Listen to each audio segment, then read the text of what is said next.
अवस्था कनिष्ठ महाविद्यालय शिवगांव में आप सभी छात्रों का स्वागत है।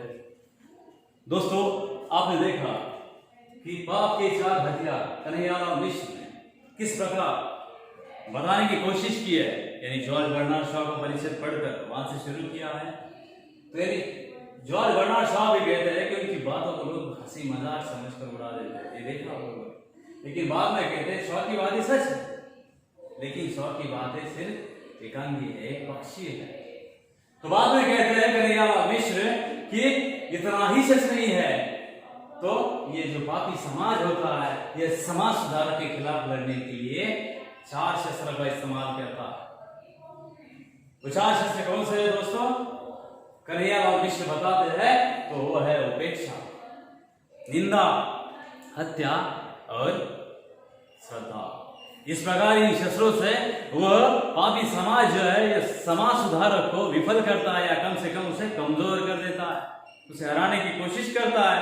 लेकिन महापुरुष को आपने देखा कि महापुरुष जो होता है वो अपने इरादों में मजबूत होता है, वो उसका दृढ़ संकल्प होता है, उसके इरादे मजबूत होता है और वह इरादे मजबूत होने के कारण वो आगे बढ़ता जाता है, रुकता नहीं है। समाज सुधारक को रोकने के लिए जितना भी पापी समाज कोशिश करे तो समाज सुधारक दुगने उत्साह से काम में लग जाता है, आगे बढ़ता है, वो रुकता नहीं, वो काम करता है। क्योंकि जो धर्म को आगे लेके जाने वाले, धर्म को जिताने वाले लोग होते हैं, वो धर्म को जिताने के लिए पापी समाज के खिलाफ, यानी पापी समाज जितनी भी मुसीबतें पैदा करे उनकी जिंदगी में, कितनी भी मुसीबतें डाले, उन मुसीबतों के खिलाफ लड़ने के लिए जो समाज सुधारक होता है, वो समाज सुधारक हर वक्त तैयार होता है, मुस्तैद होता है। कौन? समाज सुधारक काम करता है। तो दोस्तों देखिएगा, यहां तक आप लोगों ने देखा, पाप के नारे भी देखे कि किस प्रकार पहले जो था पाप का नारा कौन सा था, उसे उपेक्षा कहा जाता है, ठीक है। वो शस्त्र और नारा ध्यान में रखो दोस्तों। पहला पापी समाज शस्त्र चलाता है समाज सुधार के खिलाफ, वो है उपेक्षा का। वो कहता है अरे छोड़ो इसे और अपना काम करो, यानी वो उसको उपेक्षा कर देता है। बाद में कह देता है कि अरे बेवकूफ है और लोगों को भी बेवकूफ बनाना चाहता है। तो जो बेवकूफ है और लोगों को बेवकूफ बनाना चाहता है, मतलब वह निंदा का असर चलाता है दूसरा। उसके बाद कहता है अरे मैं तुम्हें खिलौना समझता रहा और तुम साफ निकले, लेकिन तुम्हें छोड़ूंगा नहीं, मैं तुम्हें पीस डालूंगा, मार डालूंगा, ये उसकी हत्या कर देता है। तीसरा हत्या नारा होता है पाप को उस वक्त, मैं तुम्हें छोड़ूंगा नहीं, मार डालूंगा, यह तीसरा नारा होता है। और उसका हत्या शस्त्र होता है, मार डालता है उसे। और चौथा होता है, चौथा यानी अंतिम शस्त्र जो होता है समाज सुधारक पे चलाता है पापी समाज। और पापी समाज कौन सा शस्त्र चलाता है समाज सुधारक पे?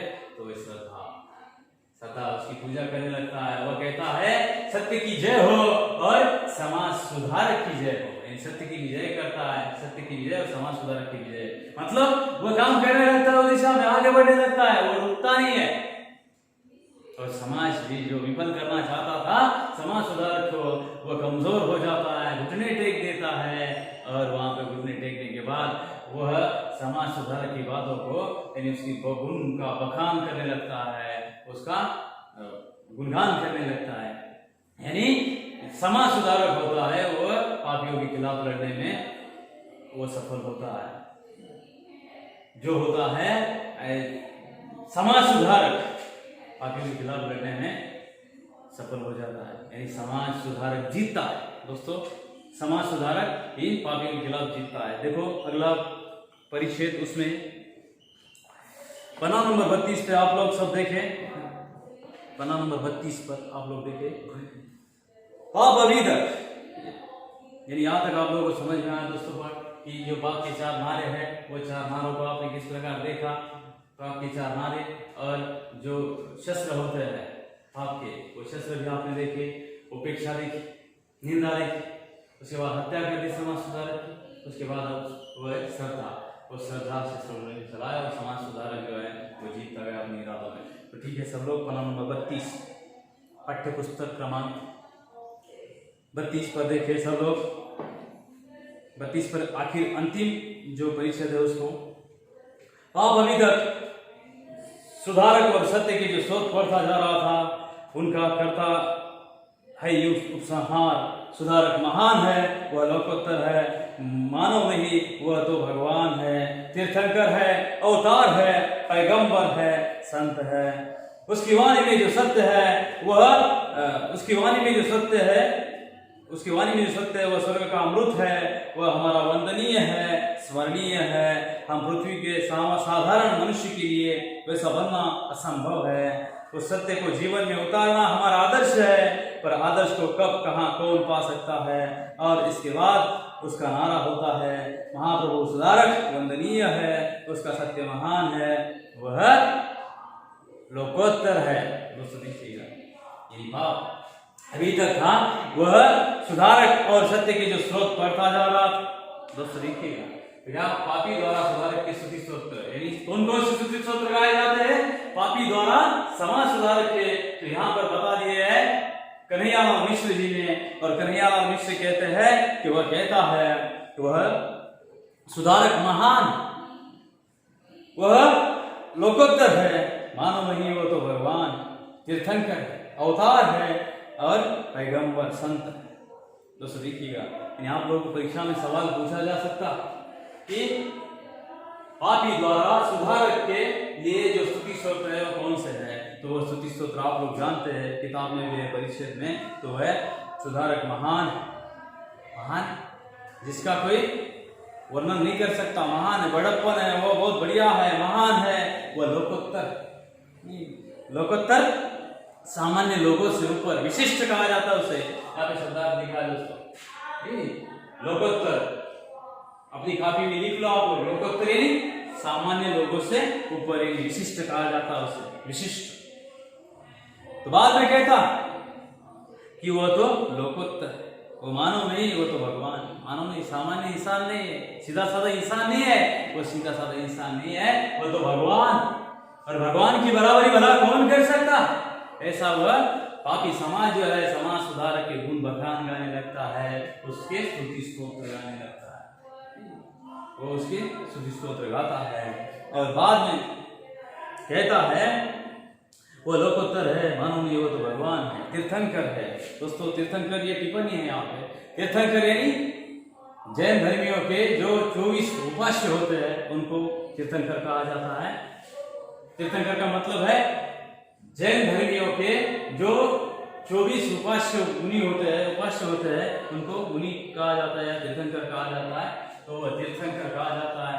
उसके बाद उसे पैगंबर कहा जाता है या अवतार कहा जाता है। अवतार यानी आप लोग जानते हैं, आप लोगों ने पढ़ा कि जिस प्रकार समाज के खिलाफ, अन्याय के खिलाफ लड़ने के लिए महापुरुष और अवतार काम करते हैं, वैसे ही उन लोगों को ये जो पापी समाज है, कमजोर होता है, वही मानने लगता, डरता।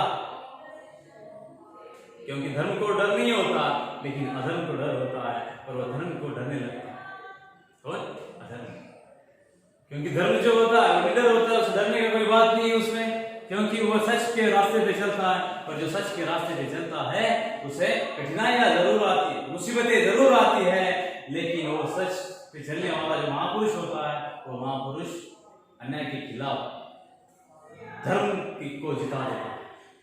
और अन्याय के खिलाफ जो महापुरुष होता है, जो पापी होता है, उसके खिलाफ वो समाज सुधारक जीत जाता है, समाज सुधारक जिता देता है। दोस्तों देखिएगा, तो बाद में क्या कहता है पापी? उसकी वाणी में सत्य है, वो स्वर्ग का अमृत है। वो कहने लगता है कि अब जब समाज सुधारक की वाणी में जो सत्य है, मिठास है उसकी वाणी में, वो मिठास ऐसे है तो स्वर्ग का अमृत है। स्वर्ग का अमृत मतलब वो उससे गुण बखान करने लगता है, उसके गुण गाने लगता है, क्योंकि वह कहता है कि वह महान है। कौन महान है? समाज सुधारक जो है, महापुरुष जो है, वो महान, वो सामान्य नहीं, वो तो अवतार है, वो भगवान, वो महापुरुष है, तीर्थंकर, पैगंबर, संत है, अवतार है। उससे नहीं कहा जाता है, यानी जो बड़े लोग होते हैं ना, अपने इरादों में सफल होने वाले संत महापुरुष, उनको कहा जाता है कि समाज के लोगों के हित के लिए कुछ भी कर सकते हैं। पागल होते हैं अपने इरादों में। ये सुधारक जो होते हैं, समाज को जिताने के लिए कुछ भी कर सकते हैं, कहा जाता है। आप लोग जानते हैं, आप लोगों जगाच्या कल्याणा संतांच्या विभूती देह कष्टविधी परोपकारे। क्या कहा जाता है? जगाच्या कल्याणा संतांच्या विभूती और देह कष्टविधी परोपकारे। यानी ये जो लोग होते हैं ना समाज सुधारक, वो लोगों के कल्याण के लिए, लोगों के हित के लिए आते हैं। खुद का कोई उसमें स्वार्थ नहीं होता, लोगों का भला हो जाए बस उसमें खुश है।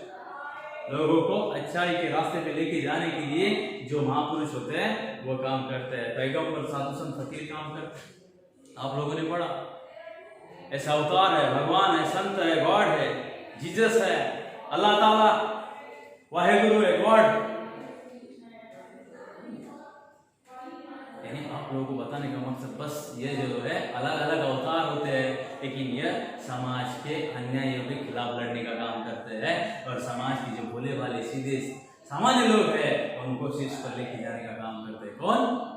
यह जो है महापुरुष और वे साधु पुरुष होते हैं। इसलिए आप लोगों को मैं बता दें कि मराठी में कहा जाता कि ये साधु संत फकीर कैसे होते हैं, तीर्थंकर कैसे होते हैं? जगाच्या कल्याणा संतांच्या विभूती देह कष्टविधी परोपकार।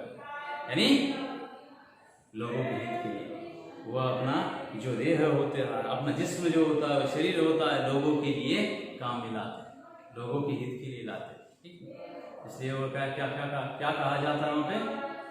जगाच्या कल्याणा संतांची विभूती देह कष्टविधी परोपकारे। यानी परोपकार करना है, बस लोगों के लिए जीना, लोगों के लिए सब कुछ, अपना कुछ है नहीं, बस लोगों के लिए काम करना है। ऐसे महापुरुष होते, ऐसे साधु संत होते हैं दोस्तों, और अवतार होते हैं। साधु संत अवतार जो होते हैं, पैगंबर जो होते हैं, इस प्रकार होते हैं। उनकी वाणी में जो सत्य है वह सर्व का अमृत है। उनकी वाणी में जो सत्य होता है, क्योंकि वो सच ही बोलते हैं, सच पर ही विश्वास होता है, सच पर ही भरोसा होता है। लोग बुराई पे भरोसा नहीं होता और सच पर भरोसा होता है दोस्तों। तो वो कहते हैं कि उसकी वाणी में सत्य है, वो सर्व का अमृत है, वो हमारा वंदनीय है, स्मरणीय है। वो क्या कहता है उसे? वो वंदनीय, वंदना करने योग्य है, वो नमस्कार करने योग्य है। बाद में कहते हैं वो स्मरणीय है, याद रखने योग्य है, वो उसका स्मरण करना चाहिए। बाद में कहते हैं पर हम जो है पृथ्वी के साधारण मनुष्य के लिए वैसा बनना असंभव, तो सत्य को जीवन में उतारना हमारा आदर्श है। दोस्तों क्या कहते हैं? वो पर पृथ्वी के साधारण जीव है, उस सत्य को कैसे अपना सकते हैं, उस रास्ते पे कैसे जा सकते हैं? उस रास्ते पे तो बहुत मुसीबत है, बहुत कठिनाइयों का सामना करना पड़ता है।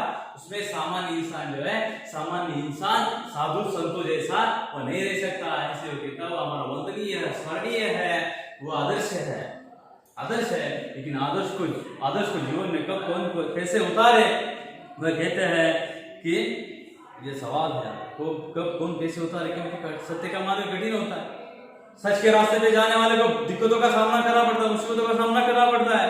सच के समाज सुधार करना इतना आसान नहीं है।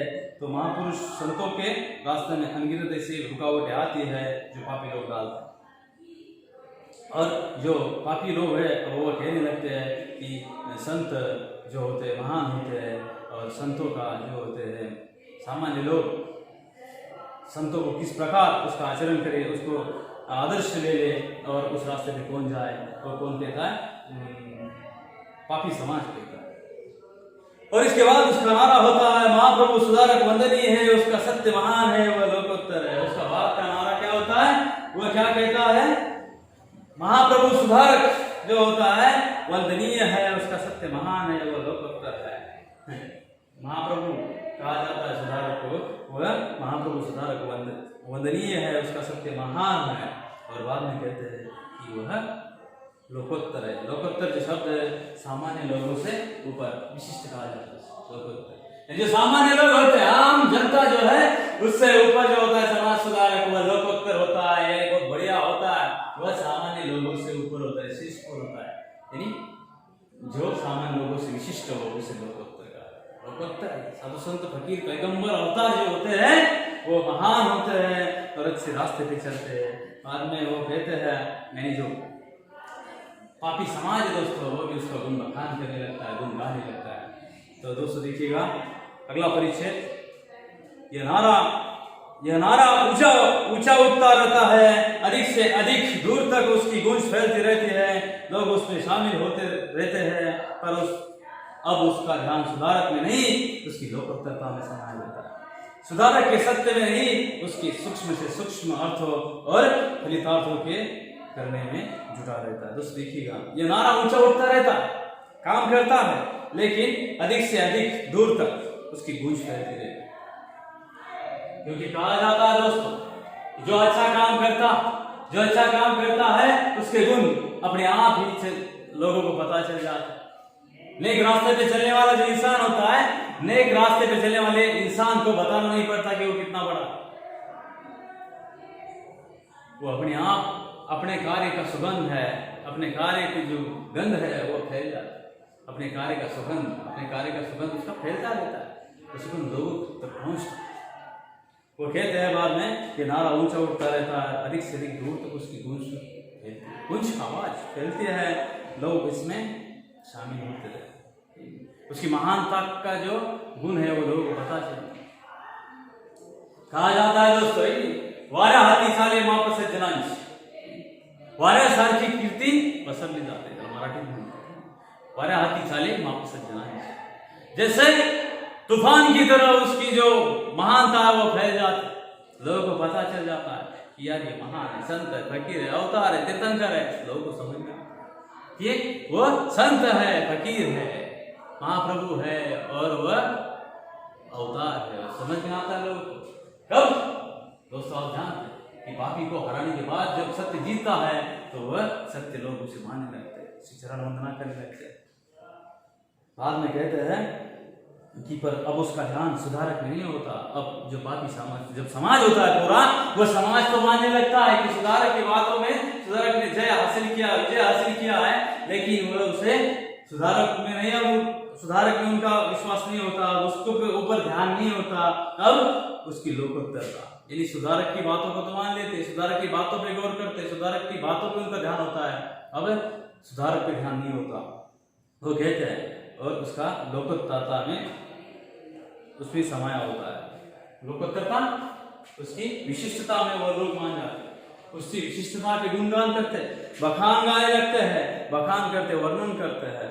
बाद में कहते हैं कि सुधारक के सत्य में नहीं उसके सूक्ष्म से सूक्ष्म अर्थ और फलितार्थों को करने में जुटा रहता है। जो समाज होता है वह क्या करता है, सुधारक जो होता है उसके सत्य को नहीं मानता। सुधारक के सत्य में विश्वास होना चाहिए नहीं, लेकिन वह उसके सूक्ष्म से सूक्ष्म अर्थ और जो फलितार्थ है उनके करने में जुटा रहता है। नहीं, सूक्ष्म से सूक्ष्म एकदम बारीक बारीक उसके जो छोटे छोटे जो विचार है उस विचारों पे उसका अर्थ गड़ा रहता है। और बाद में कहते हैं कि उसके फलितार्थों को करने में जुटा रहता है। फलितार्थ सारांश, निचोड़, तात्पर्य कहा जाता है। फलितार्थ का मतलब है उसका सारांश क्या, उसके निचोड़ क्या, तात्पर्य क्या, साधु संतों के सुधार के विचारों के उसका तात्पर्य पर उसका कॉन्सेंट्रेट हो जाता है, उसका ध्यान लगा रहता है। वो कहते हैं कि अब सुधारक के सत्य में नहीं उसकी सूक्ष्म से सूक्ष्म अर्थों और जो है फलितार्थ का मतलब क्या है, उसके सारांश, निचोड़ और तात्पर्य में जुटा रहता है ध्यान। अब सुधारक के बनने लगते हैं स्मारक और मंदिर और उसके सत्य के ग्रंथ और भाष्य। बस यहाँ सुधारक और उसके सत्य की पराजय पूरी तरह हो जाती है। दोस्तों देखिएगा, अब सुधारक के बनने लगते हैं स्मारक और मंदिर और उसके सत्य के ग्रंथ और भाष्य। बस यही सुधारक और उसके सत्य की पराजय पूरी तरह हो जाती है। दोस्तों देखिएगा, वो कहते हैं कि लोग उसे मानने लगते हैं, जो पापी होते हैं पापियों की विजय पाता है महापुरुष सुधारक। लेकिन अब सुधारक के जीतने के बाद सुधारक तो जीतता है, लेकिन अब उसके स्मारक और मंदिर बनने लगते हैं। सुधारक महान है, उसके स्मारक बनते हैं और मंदिर बनते हैं, लोग पूजने लगते हैं, पूजा करते हैं महापुरुषों को, समाज सुधारक हो। दोस्तों देखिएगा, समाज सुधारक हो या महापुरुष हो, उनकी पूजा करने लगते हैं और वह कहते हैं उसके सत्य के ग्रंथ और भाष्य, उसका सत्य ग्रंथ के और भाष्य बनने लगते हैं। बस यही सुधारक और उसके सत्य की पराजय पूरी तरह हो जाए। यहाँ पे सुधारक और उसके सत्य की पराजय पूरी तरह हो जाए। पराजय, हार, विफलता नहीं है। क्यों? क्योंकि सुधारक चाहता था कि उसके विचारों को लोग जिंदगी में उतारे, वैसे रास्ते पे चले। वो नहीं कहता था कि वो अगर अच्छा काम करेगा तो उसका मंदिर बनेगा, स्मारक बनेगा। वो ये नहीं चाहता था। स्मारक बिगड़ता था तो समाज सुधारक को चाहिए था कि लोग उस रास्ते पे चले और लोग अच्छे रास्ते पे जाकर वह अच्छे इत्मीनान से सुकून से रह सके। लेकिन लोग उसे भगवान बना देते, उसे अवतार बना देते हैं और स्मारक या मंदिर बनाकर उसकी पूजा करने लगते हैं सामान्य लोग। यहाँ पर सुधारक और उसके विचारों की पराजय। तो कहते हैं कि यहाँ पर सत्य की पूरी तरह, सुधारक और सत्य की पूरी तरह पराजय हो जाती है, हार जाता है। क्योंकि सुधारक का मकसद क्या था? समाज को अच्छे रास्ते पे लेके जाना, समाज में सुधारना करना, समाज को सुधार के रास्ते पे लाना। लेकिन लोग जो है अवतार को और समाज सुधारक को भगवान मान लेते हैं और स्मारक और मंदिर बनाते हैं और अवतार और समाज सुधारक की बस वो पूजा करने लगते हैं। समाज सुधारक यहाँ पे पराजय हो चुकी है, कहते हैं समाज सुधारक हार गया, पराजय हो चुकी उसकी। समाज सुधारक यहाँ पे बस यही सुधारक और उसके सत्य की जो पराजय पूरी तरह हो जाती है। समाज सुधारक जो है उसके विचार थे, वो कहना चाहता था समाज को इस पर लेके जाने की कोशिश कर रहा था। समाज सुधारक चाहता था कि वह समाज को शीर्ष पर लेके जाए, लेकिन लोग बस समाज सुधारक की पूजा अर्चा करते हैं। वहाँ पे समाज सुधारक की पराजय और सत्य की पराजय पूरी तरह हो जाती है। समाज सुधारक और सत्य। पाप का यह ब्रह्मास्त्र अतीत में अजय रहा है और वर्तमान में भी अजय है, और कौन कह सकता है कि भविष्य में भी कभी कोई इसकी अजयता को खंडित कर सकेगा या नहीं? सवाल है दोस्तों। बाजे बाजे की घुंघरू निबंध संघर्ष लिया।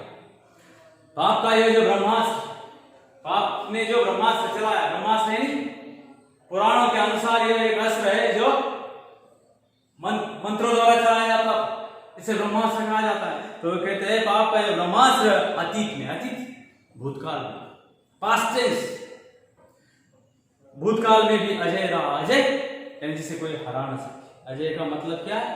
जिसे जीता न जा सके। अजय का मतलब क्या है?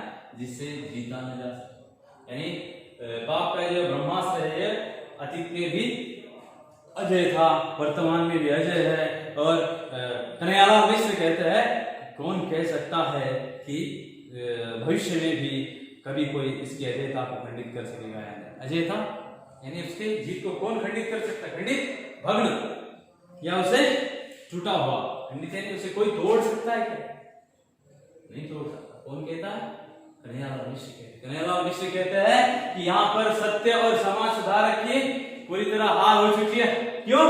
क्योंकि प्रभाकर जी के मतानुसार पाप वर्तमान में भी अजय है। पाप वर्तमान, पाप यानी जो पापी लोग हैं वह पाप अभी तक समाज में है। अगर पाप समाज का चला जाता, समाज सुधारक को लोग सुनते तो समाज सुधारक के रास्ते पे जाते तो पाप खत्म हो जाता, लेकिन वैसा नहीं है।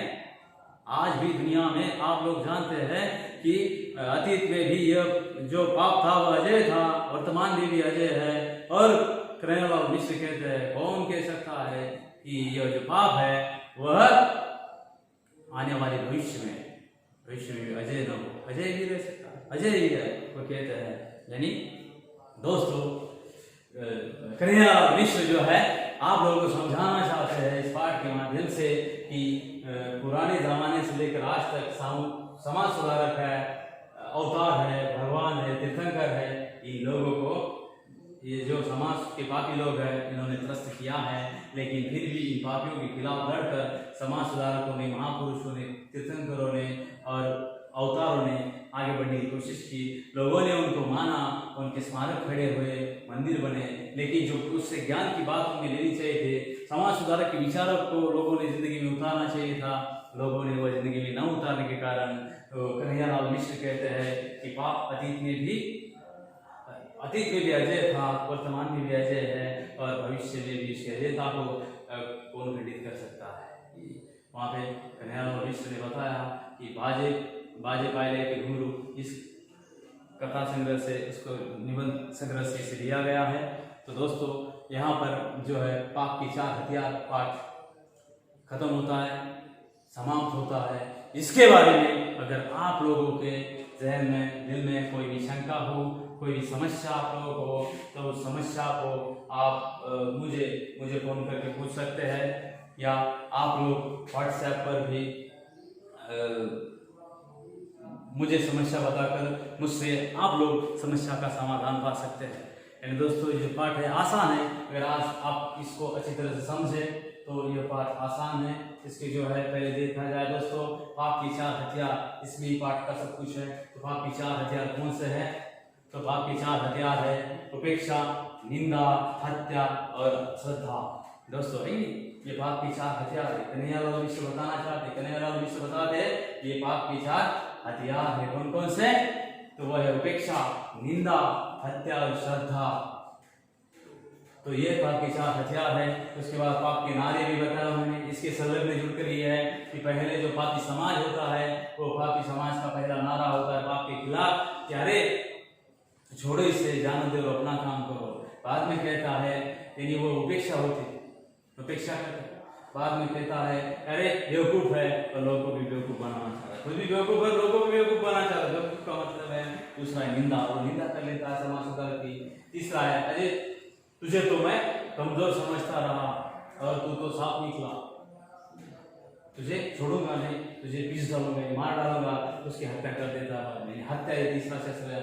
और आखिर में कहता है समाज सत्य की जय हो, समाज सुधारक की जय हो, उसकी गान बखान करने लगता है। वो चौथा शस्त्र है श्रद्धा है। श्रद्धा ये शस्त्र चलाता है, ये उसका ब्रह्मास्त्र है। उसको चलाने के बाद जो समाज सुधारक को नहीं हरा सकता, समाज सुधारक जीत जाता है। फिर वो सामान्य लोग होते हैं, उनका आखिर में नारा होता है महाप्रभु सुधारक वंदनीय है और उसका सत्य महान है, वो लोकोत्तर। यानी बाद में कहा जाता है महाप्रभु सुधारक है, वंदनीय है, महान है, उसका सत्य लोकोत्तर है, वह भगवान है, तीर्थंकर है, गॉड है, जीसस से कहा जाता है। बाद में वो भगवान होता है, गॉड जीसस से कहा जाता है बाद में। मतलब दोस्तों आप जानते हैं दोस्तों कि यहाँ पर जो है कन्हैयालाल मिश्र प्रभाकर जी कहते हैं उनके मतानुसार जो है पाप जो है अतीत में भी अजय था, वर्तमान में भी अजय है और भविष्य में भी उसकी जयता को कौन खंडित कर सकता है। प्रभाकर जी का मानना है कि जो समाज सुधार की बातों पर अगर गौर करते लोग, उसके रास्ते पर चलते तो लोगों को जो समस्याओं का सामना नहीं करना पड़ता। और आज के दुनिया में भ्रष्टाचार, कुरीति, बुराइयां और अंधश्रद्धा फैल रहे हैं। आप जानते हैं अंधश्रद्धा है, भ्रष्टाचार है, कुरीतियां है और दुष्कर्म है, बढ़ते जा रहे दुनिया। बुराइयां, भ्रष्टाचार का खत्म हुआ यानी इसका अंत नहीं हुआ। अगर समाज सुधारक की बातों को लोग मानते हैं, समाज सुधार के रास्ते पे चलते तो यह बुराइयां न होती। इसलिए प्रभाकर जी कहते हैं, उनके मतानुसार वो कहते हैं कि जो पाप था वह अतीत में भी अजय था, वर्तमान में भी अजय है और भविष्य में भी वह भविष्य में अजय रह सकता है। मतलब प्रभाकर जी यहाँ समझाना चाहते हैं दोस्तों आप लोगों को कि यहाँ पर अगर समाज सुधारक के सिर्फ समाधि स्थल या स्मारक बनने से कुछ नहीं होगा। उनके स्मारक और मंदिर बनने से बेहतर यह है कि समाज सुधारकों के विचार आप जिंदगी में उतारो, उन विचारों के रास्ते पे आप चलो, तभी आप जिंदगी में सफल बन सकते हैं, अच्छा राष्ट्र निर्माण कर सकते हैं। और राष्ट्र अच्छा कब हो सकता है? जब वह समाज सुधारक के रास्ते पे लोग चले और वो जैसे बताते हैं समाज सुधारक के विचारों को अपनी जिंदगी में उतारे और समाज सुधारक जैसे जिंदगी जिए। दोस्तों यहाँ पर आप लोगों को प्रभाकर जी बताते हैं, कन्हैयालाल मिश्र कि ये जो पाप था वो पाप जो है वह अतीत में भी अजय था और वर्तमान में भी अजय है और वो कहते हैं कि भविष्य में भी उसे उसके अजयता को कौन खंडित कर सकते हैं, कौन खत्म कर सकता है। तो दोस्तों आप लोगों को बताने का मेरा मकसद ये था, आप लोगों को बताने का जो मेरा मकसद था वो मेरा ये था कि आप लोग इस पाठ को समझे, आप लोग भी इस समाज सुधारक की तरह अच्छे रास्ते पे चले। समाज सुधारकों को कितनी कठिनाइयाँ उनकी जिंदगी में झेलनी पड़ी, फिर भी उन्होंने सच्चाई का, सच का रास्ता नहीं छोड़ा। समाज सुधारक अच्छे रास्ते पे चले रहे और समाज सुधारक ने एक अच्छे समाज का निर्माण किया, अच्छे समाज के निर्माण के लिए उन्होंने काम किया। तो दोस्तों मेरा मानना यह है कि आप भी अपनी ज़िंदगी में जो समाज सुधारक है उन समाज सुधारक को अपनी ज़िंदगी में उतारें। ठीक है, तो परीक्षाओं में आप लोगों को जैसे भी सवाल पूछे जाए उन सवालों का हल आप आसानी से कर सकते हैं। अगर आप लोगों के दिल में, जहन में कोई भी समस्या है या कोई शंका है तो आप बेझिझक पूछ सकते हैं। आप मुझे फ़ोन करके भी पूछ सकते हैं और आप मुझे व्हाट्सएप पर भी सवालों के जवाब सवाल पूछकर सवालों के जवाब पा सकते हैं। यानी आप लोगों के जहन में कोई भी शंका है, कोई भी समस्या है, तो आप लोग मुझे फ़ोन पर बोल सकते हैं या आप लोग मुझे व्हाट्सएप पर भी मुझे सवाल पूछ सकते हैं। ठीक है, तो यहाँ पर यह जो है पाठ के 4 हथियार, यह पाठ कन्हैयालाल मिश्र प्रभाकर द्वारा जो पाठ है वो पाठ खत्म होता है।